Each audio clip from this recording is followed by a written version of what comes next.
Assalamualaikum warahmatullahi wabarakatuh. Perkenalkan, nama saya Cika Dema Nabila dengan NIM A1C122024 dari kelas reguler C. Pada kesempatan kali ini saya akan membuat video untuk memenuhi tugas ujian tengah semester Agama 2. Iman, ilmu, dan amal merupakan satu kesatuan yang utuh, tidak dapat dipisahkan antara satu sama lain. Iman adalah kepercayaan yang diyakini kebenarannya dalam hati, diucapkan dengan lisan, dan diamalkan dengan perbuatan. Iman berfungsi untuk memberikan arah bagi seseorang untuk mengamalkan ilmunya. Amal dalam pandangan Islam adalah setiap amal soleh atau setiap perbuatan kebajikan yang diridhoi oleh Allah Subhanahu wa Ta'ala. Ilmu merupakan pengetahuan mendalam hasil usaha yang sungguh-sungguh dari para ilmuwan Muslim dengan bersumber pada wahyu Allah. Dengan didasari oleh keimanan yang kuat, pengembangan ilmu akan selalu dapat dikontrol berada pada jalur yang benar. Antara iman, ilmu, dan amal saling berhubungan satu sama lain, karena perbuatan baik seseorang tidak akan dinilai sebagai suatu perbuatan amal soleh jika perbuatan tersebut tidak dibangun di atas nilai iman dan takwa. Tanpa ilmu, segala tindakan manusia menjadi tidak terarah, tidak benar, dan tidak bertujuan. Antara iman dan amal ditengahi oleh ilmu, sehingga ilmu menjadi kesadaran sentral, sehingga amal sebagai perwujudan iman belum bisa terlaksana dengan baik jika tidak didasari oleh ilmu. Hubungan Islam dan budaya adalah agama mempengaruhi kebudayaan. Agama tanpa kebudayaan dapat berdiri sendiri sebagai agama pribadi. Akan tetapi, apabila agama tidak dibarengi oleh kebudayaan, maka agama akan sulit mendapat tempat di tengah masyarakat. Yang pertama, agama mempengaruhi kebudayaan dalam bentuknya. Yang kedua adalah kebudayaan dapat mempengaruhi simbol agama. Yang ketiga adalah kebudayaan dapat menggantikan sistem nilai dan simbol agama. Maksudnya adalah agama dapat mempengaruhi kebudayaan dalam bentuknya. Agama sebagai nilai yang terkandung di dalam sebuah kebudayaan yang dilambangkan dengan simbol. Yang kedua, kebudayaan dapat mempengaruhi simbol agama adalah kebudayaan Indonesia dapat mempengaruhi Islam, contohnya dengan pesantren. Yang ketiga adalah kebudayaan dapat menggantikan nilai dan simbol agama. Hal ini tercermin contohnya dalam padepokan dan pondok pesantren. Agama dan kebudayaan memiliki dua persamaan, yaitu keduanya adalah sistem nilai dan sistem simbol.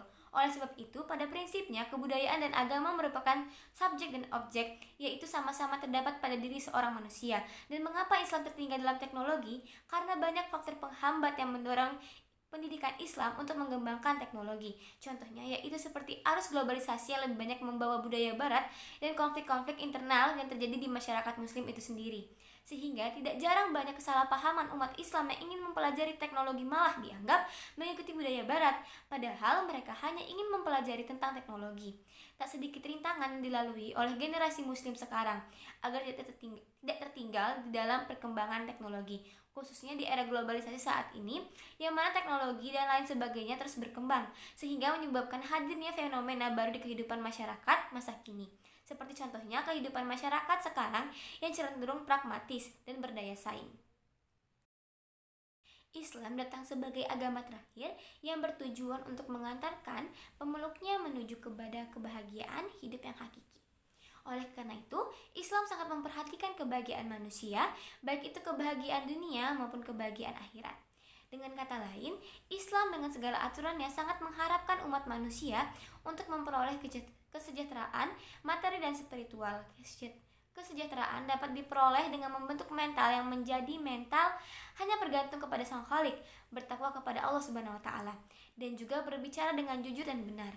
Masyarakat madani merupakan sistem sosial yang subur berdasarkan prinsip-prinsip moral yang menjamin keseimbangan antara kebebasan individu dengan kestabilan masyarakat.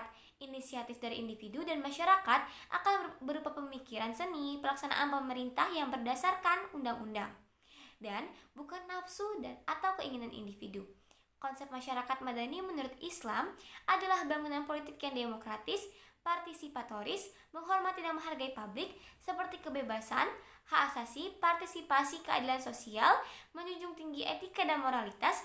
Ciri utama masyarakat madani Indonesia adalah demokrasi yang menjunjung tinggi nilai-nilai kemanusiaan.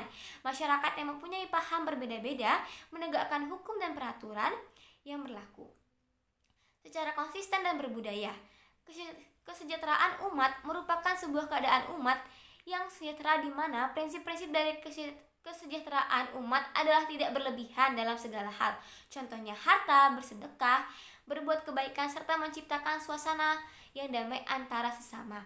Hubungan masyarakat madani dengan kesejahteraan yang umat diwujudkan dengan sistem ekonomi Islam. Contohnya adalah seperti memberi zakat, wakaf, dan bersedekah.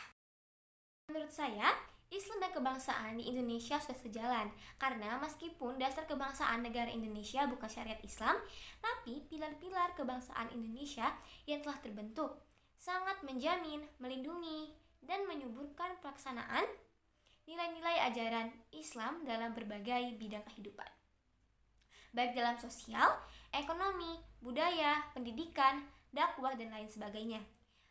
Pemahaman penghayatan dan pengamalan ajaran Islam membutuhkan sebuah wadah, yakni negara yang tertib, aman, dan damai.